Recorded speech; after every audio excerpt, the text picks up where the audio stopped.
It's tax season, and at LifeLock, we know you're tired of numbers. But here's a big one you need to hear. Billions. That's the amount of money in refunds the IRS has flagged for possible identity fraud. Now here's another big number. 100 million. That's how many data points LifeLock monitors every second. If your identity is stolen, we'll fix it guaranteed. One last big number. Save up to 40% your first year.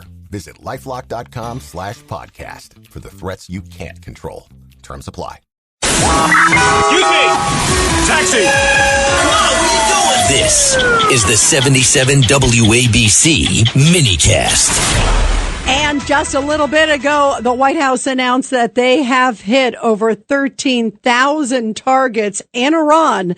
And Caroline Leavitt, the White House press secretary, was saying, President Trump said 4 to 6 weeks. She said it's about 30 days. You guys do the math. All I can say is we're on schedule, if not ahead of schedule.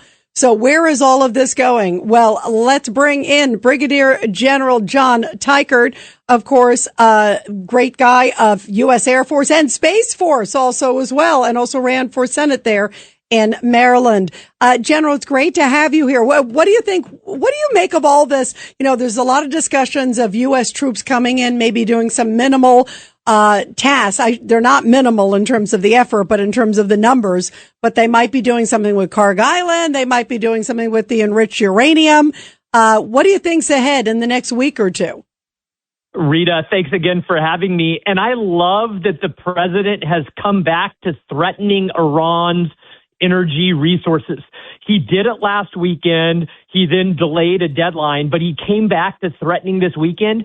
And I love that idea because right now, Iran has had a sanctuary that none of their energy resources have been touched, though they have strangled the world's export of energy out of the Persian Gulf. About 20% of the world's energy comes through there. And I love the fact that now the president's instincts are drawing him back to striking what Iran cares about most, which is energy resources to fund their radical regime. And I think that's a winning strategy once we start to implement the threats against those oil resources, and then we implement those threats successfully. Well, that's the big question, too. It's like, I also wonder, General, and even President Trump said it when he had the Japanese prime minister sitting next to him.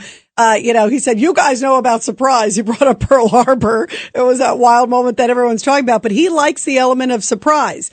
So when he first came out with this deadline of like 10 days, which is a week from today, I wondered, is he doing it to get assets in the theater, or is he doing it so they get kind of casual and then who knows what they're going to do? Like, they keep that element of surprise. Well, I do think the element of surprise is a key element of warfare. And I do think that those ground forces that have flowed into the region give the president options.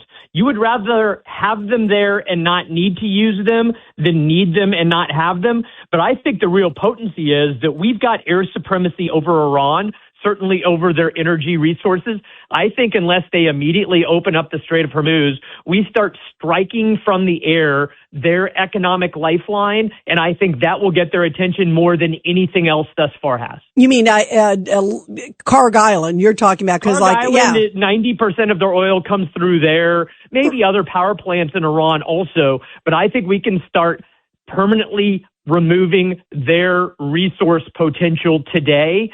And again, they think that some of those threats are just hollow threats till we start implementing them, and then we will get their attention. Yeah, and the other thing, too, is what about the Houthis? Because I've been worried about, is the war broadening? We just talked to a ship owner. Yeah, Nick Sakos, that they're starting to affect. The Red Sea was not affected before, but the Houthis are getting active, right? Antsy. And they fired on over the weekend. They fired a missile on Israel. So how much does that keep our attention in a lot of places now?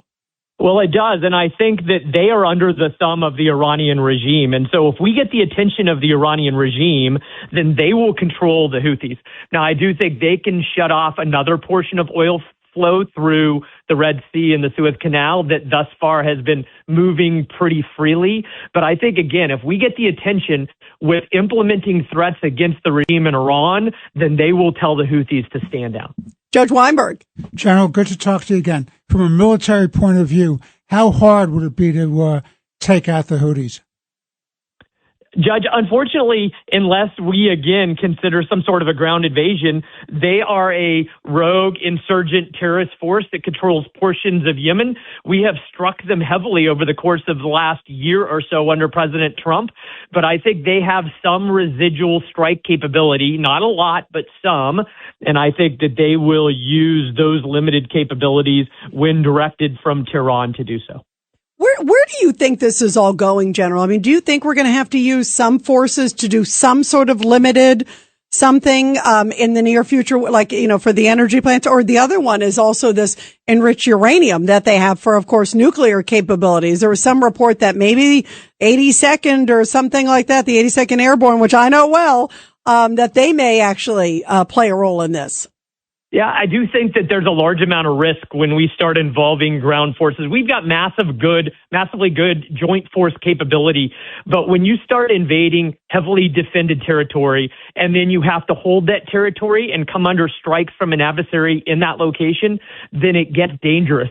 And the one that continues to scratch my head a bit is trying to recover that uranium because it's probably buried 400 feet underground. That means you've got to bring in heavy construction equipment, that you've got to build some sort of an airfield in order to move items in and items out, and you've got to hold territory for a long period of time. I continue to believe, though I am a fighter pilot and realize the potency of air power, but I think air power is the way that we strike those energy resources like on Karg Island, and we continue to hold at risk anyone in Iran that would do anything around those nuclear sites that could suggest they're trying to dig up the uranium.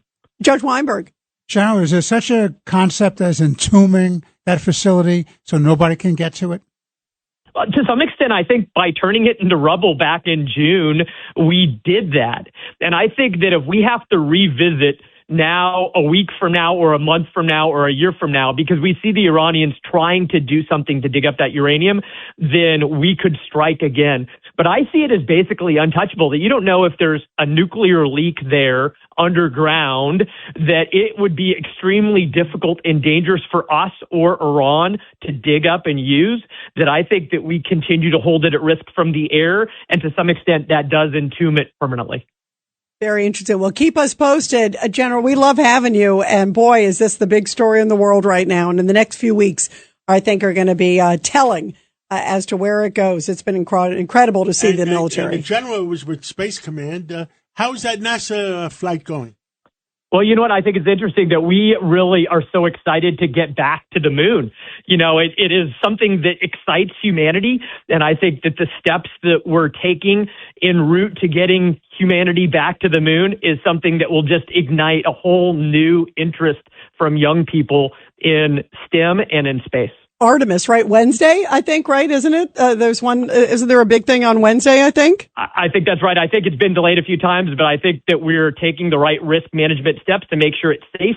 And I think once we start that process, and I'm excited to see how it all turns out for the benefit of humanity. All right. Well, thank you so much, General. We love having you. You got it. Take care, y'all. Thank you.